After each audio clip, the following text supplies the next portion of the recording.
All right. Hey, Maria, happy to have you today. Hello, Eric. So glad to be here. It's an honor to be in your program. I have seen all your videos. But yeah, what we're gonna do today is I'm gonna share a little about my story, which is starts from immigrating from Guatemala to this country. I'm a single mom of three kids. I started a business 6 years ago with zero money and just my home vacuum cleaner. And now I'm able to do several contracts with the government thanks to learning from you. So that's Oh, what we're that's great. talking about. No, listen, that's awesome. Well, I'm excited to get into it. I have not had a chance to really fully talk to you about your story and understand. I just know you, right, through the work that you were doing. But tell us a little bit. Let's go, back to what made you even get involved in construction some 6 years ago, right? What Right. made you think So that you could even yeah, do? I used to do some. I did like three like couple home flips, but obviously that's not the same as owning a business. But I was not even in construction. I was in hospitality industry as a manager. Then I decided I wanted to be in construction. I really love doing the renovations from the houses that I sold. And then I said, you know what, I want to do this, but I didn't know how to start. I didn't know anything about how to do bids or absolutely nothing. So one Sure. day I looked up something easy to start off, which was construction cleaning at the end of a lot of research. And I was like, okay, I'm gonna do this. So I literally just grab a phone and start calling construction companies and say, can I do this? And then they start. And then I was like, okay, first contract, what do I do? I went to get my house vacuum cleaner and start figuring it out on my own. That's how it started. Then I added demolition to the bidding. I learned how to bid, how to estimate, and all the pay applications and all the qualification that is required for a subcontractor. So I did that, and I also added temp labor to my realm of things I did. But what I realized, it was like a lot of work. It's been a lot of work. In my first 6 months, my sales were like about $250,000. The first full year of business, I did $1 million. And but stay like that up to now. That is for that side of work is about $2 million that I make. However, I realized that I wanted to get in more construction, so I developed another side of the company, which is the general contracting, and I wanted to learn construction and do government contracting, which that's kind of like all started. The learning from you and learning from other people. Um, so that's how it started, and now I'm like trying to grow that side as well, which we just I did a teaming agreement and just recently got a contract for $1 million for that first agreement. So that's pretty awesome. That instead of working a whole year for that, I got that in one contract. So that's pretty amazing. Nice. No, that's great. That's great. And we're gonna share that, right, with people. But so let's go back. You also do some other things. You're part of some organizations and groups that help other contractors. Yeah. So I started Hispanic Contractors Association in the Baltimore metro area. There, it's kind of like the sister of another one that is in DC. But they were like saying how Baltimore is very close knit to just people that already been doing work there. So personally, I never really got in contracts in Baltimore City until now, until recently. But we're trying to get the Hispanic industry, that are business owners, involved more in the contracting side in Baltimore area. Wow. Now, what were you doing before you did this 6 years ago? Well, I was working as a purchasing director in a country club. Really? Yes. Before that, I used to be a manager at the Four Seasons. So how do you go from manager to the Four Seasons and first at a country club to doing government contracts? I have no idea, but you know what? It did help. It did help because you all learn about how to navigate customers, how to actually be good with customer service, and I feel like that kind of differentiate my company. I am very close with my clients. As right now, the side of the construction cleaning and temp labor, it kind of runs itself because it's just clients that like to work with me, that we already know what we're doing, and then just call me. I don't even bid no more. I just show up, send the bill. So that's kind of like the relationship by creating that side. But yeah, I feel like it's more into customer service that helped me with what I learned. Obviously, I had to learn all the other stuff for construction, but that's okay. Still learning and still going. Um, we did completed some projects like for the police station. We did a renovation of like a gym. We also did like some parking lot office renovations. So all that, is giving me more experience as I go. I love it. I love it. You didn't feel intimidated by working in a male-dominated industry? Actually, not really. I mean, I kind of, when I quit my job, I was, like basically supporting my family. So I was like, you know what? I'm going to quit my job and either sink or swim. And believe it, I didn't want to sink. So I did whatever was possible. I never been into a networking event. And the first time I got in, I was like, what am I doing? Well, I guess I'm going to talk to as many people as I can. So that's how it started. I never have even walked into a networking event, but I did it. I just kept doing it. I was just thinking to myself, I'm not going to be afraid. So, how long ago did you come to this country? About 22 years ago. Okay. So when you came to the country then, um, you you came to I mean, you live in the DC area now? And now I'm moving to Falls Church, but I live Virginia. in Maryland, Yeah, around Maryland. Maryland. Yeah. Yeah, Yeah. Okay. Yeah. Okay. Right. But you always lived in that area? yeah. Okay. Did but you never considered government contracting? Never until like a year and a half ago, I started moving things around to do government contracting, learning, and I got my SBA woman-owned certification as well recently. But I was not interested in that because I didn't know about it Right. until last year. I went to SAMI conference and I learned about government contracting, and I was like, I just want to do all this. No, that's great. I always wonder sometimes with people, and the reason why I ask you this question is, did you develop leadership early on? Like, were there some signs early on, right, by coming to the country? Because I do find that a lot of people who migrate here, they have a different type of drive and ambition. And so I was just wondering, is there somewhere along your earlier years that you saw like where you were in leadership roles? I know people like, for example, when they were in middle school or junior high, they sold candy bars, or they sold, they sold flowers or whatever. They just hustled, right? They just had Right. resilience and grit. Is there anything in your history like that? Well, I think I wanted to just give my kids the best life possible. Mm, And it always involved getting them into good schools. To be in good schools, I had to live in good places. So that's kind of my drive went in. Like, I need to live somewhere that my kids are going to go to a best school. That's kind of what my drive was here. However, I was, I was with that drive since I'm a little kid. I'm going to tell you a story of my dad. mhm, So he actually never went to school. He dropped out of school in sixth grade because he needed to work for the family. My dad actually used to be a shoe shiner, mm, but he worked and he was really smart and really driven. And by the time I was born, I was in a house with a pool.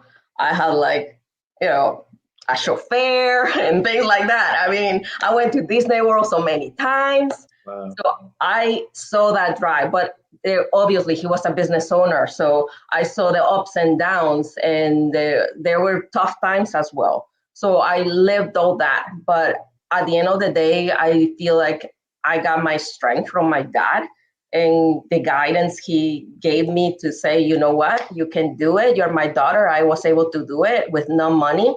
You can do anything. So that's kind of like, I think I got it from. But there's, people along the way that have helped me. like there's mentors around that I am really grateful of, like Robert Swain. Like I feel like I'm in the place I am with learning about government contracting because I'm able to have his guidance as well. So Yeah. Yeah, no, I love Rob Swain. He's a good guy. It's very interesting because, uh, we I shared with him something. It was either yesterday or this morning on one of his videos where someone says whenever they feel like lost in the space, they go back and watch Robert Swain's content. So, right, um, you know, it's very encouraging. I mean, to hear his story of where he was come from and right, to be doing this now. And no, I think your story reflects a lot of that as well because I mean you're still like you said new into the space 6 years in, uh, and to right. be doing $2 million a year is still a big. I mean that's a big feat. A lot of people have been they form their LLCs and they sit and they don't do anything with it, and so I always want to find out what is it that like drives and motivates you. So for you it's the kids, but I mean it's just interesting that you went from hospitality It is. It into is. this. It's a And, quite story. But what I have talked to a lot of people that actually have started businesses. And before they started businesses, they come to me and says, Maria, how do you do it? That kind of seems scary. Like, and what I say is like, it is scary. It is scary. There's gonna be a lot of nights that you're going to probably stay awake. But at the end of the day, once you do it, you feel more accomplished. And you say, wow, I just did this. And you're able to get that grit that you can continue to go. sure. Do a little bit at a time. How did you come up with the money to fund this stuff? I didn't. Money just recycle. Money just recycle. I told you I did not have money when I started the business. Sure. I didn't get loans either. Right. Now I'm able to get loans. Now I am, but before I didn't get loans. So it was just this little money here. But then it was really busy at the beginning. I guess I have no idea. And right now I'm thinking about it and I'm like, I don't know how it actually worked out. But I was able to grow without any money. Wow. Wow. By the way, I did all of the things I did myself. Like I did my website on my own. I did not know how to do a website. I did on my own. I figured out how to do it. Even WordPress. I did my first website in WordPress. It's not up anymore. I did professionally a website later on. But I did it myself. I did everything myself at the beginning. I did have long hours, like long hours of work. I was in job sites all the time. So it was not easy because I was not even in the space. So if people have like, oh, I have experience in here and I'm gonna do a business, you are far along than I started. So go for it, man. I love that attitude. I love that. And you're coming to Miami for the conference. Yes, I am excited. Yeah. I'm Yeah. excited. I'm gonna make some connections. Let's Yeah. get this money. Get this money, and we were kind of talking offline before we started today, right? That we signed on another three agencies, but another like nine government officials to be there. So we're very excited as well. Our, and so, like I said, who is there anybody that you want to meet in particular? Do you have anybody, any agencies that you want to meet or offices that you want to work with? Well, I say I want to work with all of them, Mhm. but with one connection. If I leave with one connection from your conference, I'll be happy because it really takes one connection. Oh, and that's one another advice I want to give out for people thinking about starting or how to grow their business is network. Network. If you're just gonna be in your little house thinking, "Oh, I'm gonna get a contract," it's not going to happen. It's only going to happen if you make connections and go to conference like yours. Sure. If you're going to foster that, you meet somebody and then you're gonna keep that thing going and it's gonna work out. But if you're just gonna wait for contracts to come to you, it's not gonna happen. So I do recommend going to conferences and networking events gear for whatever you need for your business. No, I love it. That's great. That's great. No, well, like I said, we definitely appreciate that. We hope that everyone out here who has the ability to come will come and participate. We've got an exciting lineup of people. What other things have you seen, either good or bad, in your business that you could share in the last 6 years? That would be some lessons that people coming up behind you can learn from. Oh, lessons. I probably have a lot. I say yes, lines of credit. I feel like is one of the biggest things that probably would give me more peace of mind back in the day, more sleep at night. But say work in your line of credit. Make sure you have a good CPA. Um, Also try to build relationships. I do take that seriously, and that's why I'm part of organizations like I was mentioning before. I'm also in Washington Building Congress. I'm the board of directors, which I'm the first Hispanic to be in the board in 85 years. So Mm. that's pretty awesome. Um, but I do believe that connections are essential for what we do. Not only maybe they give you direct business, but they also can give you guidance. If you might have a question, you can ask somebody or help with something. So I do believe that connections are a big part of this industry. And so, the people listening to this, where would you like people to find you at? How would they to find you on LinkedIn, on your Oh website? yeah, you can find me on LinkedIn. I have a good presence in LinkedIn. Oh yeah, Maria Snyder in LinkedIn. Also, my email address is maria@marquiseservices.com. Can you spell Marquee Services for people? Yep, it's Markeys services. All right. Yeah, because a lot of times we'll be hearing this on the podcast, so they won't have the luxury to see it. Right, right. Yeah, I understand. And I will, and I'm going to share her LinkedIn profile in case you guys are watching it on YouTube. This is her profile. It looks like. So, and like I said, we'll have the link inside the description where you can hear that. But no, I love that. And for me personally, I love when we can come on and share the stories of, and entrepreneurs at the start of their journey. And even though you've been in business for a while, the whole federal government side is brand new to you, and Yes, this is a new experience. yes. And I can't wait to introduce you to all of my friends in Miami at the summit. Uh, and I see you at the VIP. I'll see you on the boat. So Yep, you can that's participate in our everything. fun. Don't forget, where it's all white for the boat. It's all white. Oh, I didn't know that part. Okay, good to know. I imagine I would have been like black. No, all white, all white, all white for the boat. Got All it. white. So, what other things like I said, anything else you want to close out and tell the people that's listening to this, women, minorities, uh, anything that you want to say that you want to close out, some parting words. Right. Parting words, I say that we are all in this and kind of learning as we go. So don't be afraid to ask questions as well. Find people you want to ask questions or any help, or find a mentor. That's also helps. So as we say, everybody's really figuring out life or business or anything.